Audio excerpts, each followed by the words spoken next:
Assalamualaikum warahmatullahi wabarakatuh. Indonesia bisa. Generasi muda Indonesia, kali ini saya akan memberikan share berkaitan dengan topik millennials, utamanya Anda, millennials Indonesia. Pahami diri Anda. Saya akan memulai cerita ini dengan quote dari Sun Tzu.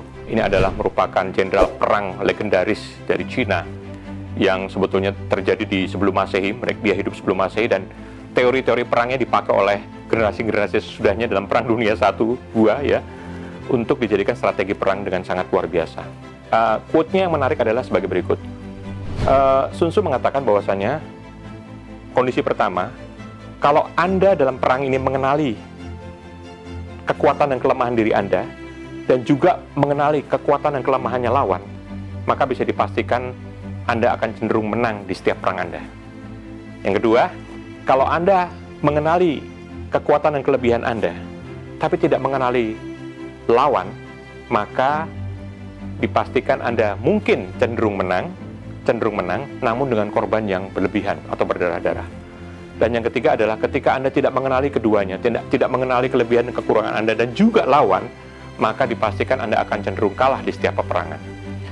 Poinnya adalah di sini betapa pentingnya Anda paling tidak mengenali diri Anda, karena ini jauh lebih mudah. Mengenali diri Anda, kelebihan dan kekurangan, dan otomatis ini sudah kemenangan 50%. Anda ada cenderung menang, nah tinggal Anda nanti mempelajari lawan Anda. Nah, saat ini saya memang mengajak Anda untuk lebih mengenali diri Anda sebagai seorang milenial, ya. Nah, bagaimana seseorang akan mengenali dirinya, terutama kalau kita melihat dari seseorang milenial, bagaimana dia akan membaca dirinya sendiri. Saya mempunyai pengalaman menarik bahwasanya ada dua opsi kan nih, apakah dia cenderung overestimate, menilai berlebihan kemampuannya dibandingkan aslinya, ataukah dia underestimate, menilainya terlalu rendah dari kemampuan asli yang dia miliki. Menurut Anda ada di mana? Millennials ada di mana? Menarik sekali ketika saya meneliti berulang tentang para millennials yang ada di lingkungan kerja saya dan di lingkungan yang bisa saya baca, ternyata mereka cenderung overestimate terhadap dirinya, cenderung menganggap dirinya mempunyai kemampuan dari sesungguhnya. Nanti saya akan tunjukkan datanya di belakang, ya. Nah, teman-teman sekalian, saya mau tunjukkan data ini yang menunjukkan hanya menunjukkan bahwasanya kita dalam kondisi yang sekarang menarik karena ada 3 generasi lagi kumpul sebetulnya dalam suatu lingkungan kerja atau dalam satu komunitas, gitu ya. Ada baby boomers yang sekarang usianya range-nya di 56 sampai dengan 74 tahun. Ada Gen X yang range usianya di 51 sampai dengan 55 tahun. Ada Gen Y yang range usianya 25 sampai dengan 40 tahun dan juga ada Gen Z yang range usianya 6 sampai dengan 24 tahun. Nah, dalam satu institusi atau kantor katakanlah, mereka sekarang sudah mulai bekerja bersama-sama. Pimpinan-pimpinannya masih ada tuh Gen X-nya. Ya, Gen X-nya masih ada di posisi pimpinan-pimpinannya. Dan kedua adalah dominasinya ada di Gen Y. Dan sudah mulai masuk di bawah itu adalah Gen Z. Ya. Nah, ini saya bandingkan secara tahun di tahun 2020, 2030, 2045 karena ini isu tahun penting. Di 2020 sekarang GDP Indonesia adalah di ranking 16 kira-kira di dunia. 2030 berdasarkan penelitian PwC, Indonesia diprediksi akan menjadi ranking 5. Dan 2045 tepat usia 100 tahun, saya mendorong punya ambisi Indonesia menjadi Big 3 atau 3 terbaik di dunia, meskipun teorinya sudah masuk di minimal nomor 4, ya kira-kira begitu. So, mari kita lihat range usia ini. Dan kita akan tahu di 2030 nanti didominasi oleh Gen Y yang akan pegang kendali ini semua, di 2045 nanti akan dipegang kendalinya oleh Gen Z. Kira-kira begitu ya, paling tidak seperti itu. Nah, teman-teman jadi sekarang tahu, generasi muda Indonesia tahu betapa pentingnya Anda memahami situasi bahwa Anda akan mengambil tongkat estafet kepemimpinan program ini dan dimulailah dari bagaimana Anda mengerti lingkungan Anda bekerja saat ini. Ya kira-kira begitu. Karena sekarang Anda bekerja dengan generasi lain. Ya kira-kira begitu. Nah, oleh karena itu saya akan menceritakan tentang fenomena di generasi Y dan Z yang kondisi-kondisinya memang beda dengan ketika generasi X itu eksis atau mereka tumbuh dan berkembang. Kira-kira begitu. Apa yang membedakan? Yang membedakan adalah yang pertama adalah millennials, Anda lahir di mana orang tua Anda secara umum lebih cenderung terdidik dan sangat memberikan support kepada putra-putrinya. Namun juga cenderung protektif. Ini poinnya. Yang kedua, Anda lahir di dunia yang serba digital. Eranya sudah era digital. Dan sosial media begitu mempengaruhi hidup Anda. Kira-kira begitu. Ya. Yang ketiga adalah Anda lahir dalam lingkungan yang saat ini yaitu berorientasi kepada hasil, tumbuh, cepat, dan angka. Kira-kira begitu. Jadi dituntut satu pertumbuhan luar biasa dan orientasinya adalah tumbuh dan angka. Kira-kira begitu. Nah, ketiga ini memberikan satu dampak sebetulnya situasi ini kepada plus minusnya seseorang. Ini yang kita harus share kepada Anda untuk dipelajari pada diri Anda. Anda bisa merefleksikan apakah betul itu terjadi pada diri Anda, kaum milenials. Ya, mari kita buktikan. Gambar ini menunjukkan bahwasanya bagaimana para orang tua memproteksi anaknya berlebihan. Tidak terjadi di zaman generasi X. Sekarang para orang tua bisa mengantarkan anak-anaknya. Ini adalah gambar bagaimana orang tua mengantar anak-anaknya untuk sekolah di bangku SD, terus kemudian mengawal supaya dapat tempat duduk yang paling baik, yang paling depan. Yang ngawal orang tuanya, coba. Dan itu fenomena yang sudah sangat terjadi biasa. Wah, itu karena masih SD. Mari kita lihat. Gambar berikut menunjukkan seseorang, ini kebetulan anak teman saya, yang sedang melakukan pendaftaran ulang di salah satu perguruan tinggi negeri di Surabaya. Dan Anda bisa lihat sebetulnya dia terpaksa berdiri karena bangku duduknya sudah penuh. Dan mari kita lihat sebetulnya bangku duduk itu kalau lihat tulisan di kuningnya adalah bagi calon mahasiswa baru. Dan siapa yang duduk di sana? Kita bisa tahu bahwa itu adalah para orang tua, ya. Jadi kenapa mereka ada di sana? Karena mereka mengantarkan anak-anaknya. Jadi kita bisa lihat di situ bahwasanya, wow, mereka sampai dikawal ya dari mulai daftarnya, kira-kira gitu ya, dan seterusnya. Nah, dengan fenomena ini berdampak kepada sisi positif dan negatif dari anak-anak millennials, ya. Apa itu positifnya? Tentunya positifnya Anda cenderung mempunyai pendidikan tinggi karena orang tua memperhatikan itu dan menanamkan itu, dan Anda menjadi orientasi yang untuk memiliki pendidikan tinggi. Tidak puas dengan pendidikan yang saat ini S1, harus S2 dan seterusnya. Ya, that's fine, that's good. Kemudian yang kedua, Anda cenderung mempunyai mental yang cukup tinggi optimistisnya. Jadi orang-orang yang optimis. Anda juga cenderung memiliki open mind, keterbukaan cara berpikir, ya. Jadi berpikir terbuka. Anda cenderung juga menjadi anak-anak yang kreatif, ya. Juga karena sudah terbiasa dengan ada orang yang mendampingi, ada orang lain yang diidolakan, maka Anda cenderung akan bisa meniru idola. Jadi ada kecenderungan meniru idola-idola yang Anda inginkan.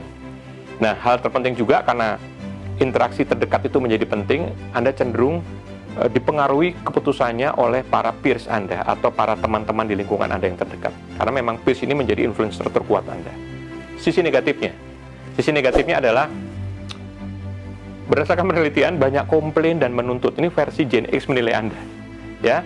Dianggap karena memang ini situasinya adalah Anda banyak didukung, tentunya daya juangnya rendah dan tentunya level stresnya jauh lebih tinggi, ya. Artinya memang kapasitas menghadapi stresnya jauh lebih tidak kuat, ya, kira-kira. Jadi mudah stres.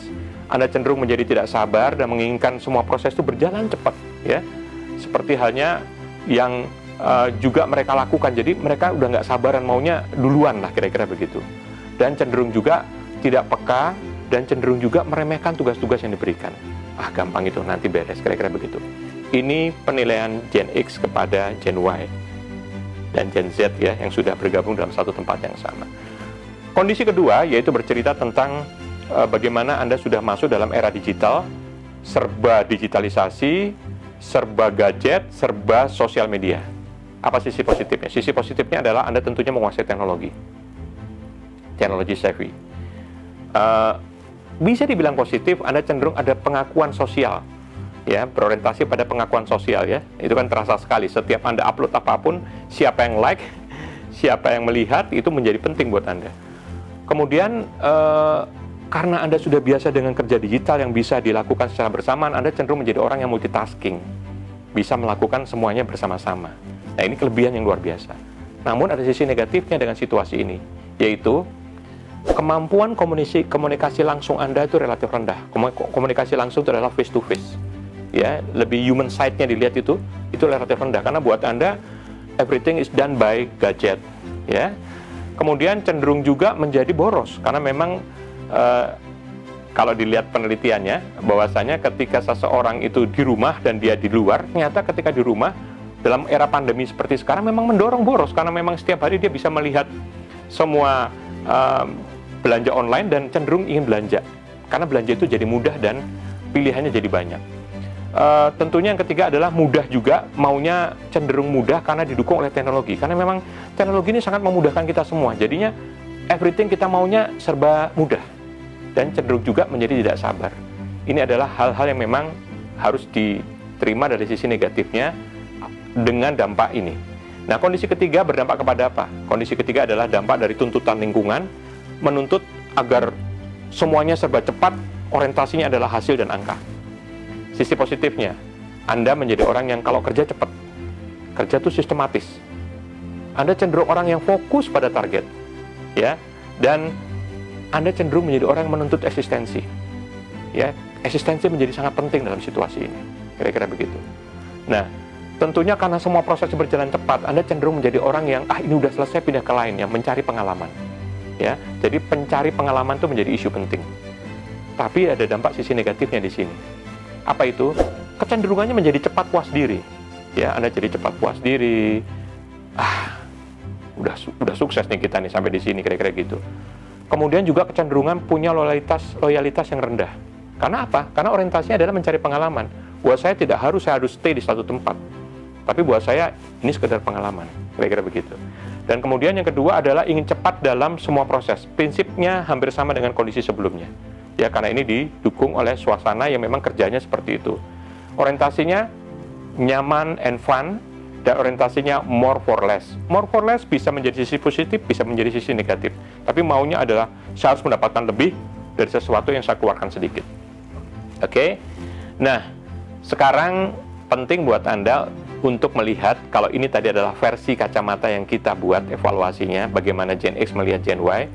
Nah, sekarang kita bandingkan terhadap bagaimana Anda melihat diri Anda dan Anda dilihat oleh orang lain, terutama dari Gen X terhadap Anda. Karena ini penting, karena ini adalah sebetulnya kalau boleh dikatakan dalam teori Sun Tzu, ini lawan Anda nih, ya kan? Kalau Anda mau menang dalam prestasi Anda bekerja dan segalanya, Anda harus tahu diri Anda dan Anda harus tahu lawan Anda. Ya. Tapi ini sebetulnya bukan lawan dalam konteks perang, tapi lawan dalam konteks memahami cara berpikir pimpinan Anda.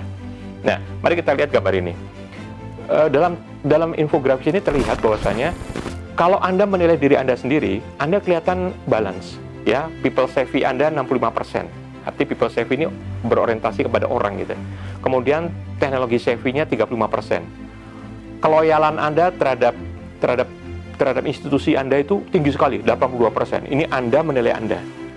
Fun loving-nya nggak terlalu gede lah, 14%. Hardworking-nya buat Anda 86%. Nah, ini adalah satu penelitian yang dilakukan oleh Beyond.com, ya, pada 6.361 pencari kerja, dan dievaluasi terhadap HR profesionalnya yang menilai mereka dalam posisi yang saling bersilangan, kira-kira begitu. Dia menilai diri sendiri dan orang lain menilai Gen X ini, HR profesional ini menilai millennials-nya. Apa versi Gen X atau HR profesional dalam menilai millennials? Datanya, mari kita lihat, terbalik. Ada sisi-sisi yang di people savvy katanya besar, ternyata menurut dia sangat kecil, 14%. Bahkan teknologi savvy-nya dominannya luar biasa, 86%. Keloyalannya hanya diukur 1%, dahsyat, hanya 1%. Ya, keloyalannya. Fun loving-nya diukur 39%, dan hardworking-nya relatif kecil, hanya 11%. So, apa kesimpulan dari dua data yang berdampingan ini? Harusnya kita bisa menyimpulkan bahwasanya mari kita mempelajari atau mengkoreksi diri kita untuk bisa melihat sisi yang mereka anggap Anda lemah, untuk Anda tingkatkan kemampuan itu. Yang pertama adalah people oriented. Jadi kalau mereka berpandangan Anda kurang berorientasi kepada manusia, marilah kita mulai concern di situ. Mulainya dari mana? Dari teknik komunikasi, dari gaya komunikasi. Buat Anda harus menyamankan diri untuk terbiasa bertemu, bertatap muka, berkomunikasi secara langsung. Kalau sekarang sudah pandemi dengan VidCon, tapi VidCon-nya face to face, bukan dengan WA, bukan dengan chatting. Nah, itu adalah bagian bagaimana sudah memulai sesuatu dengan cara face to face.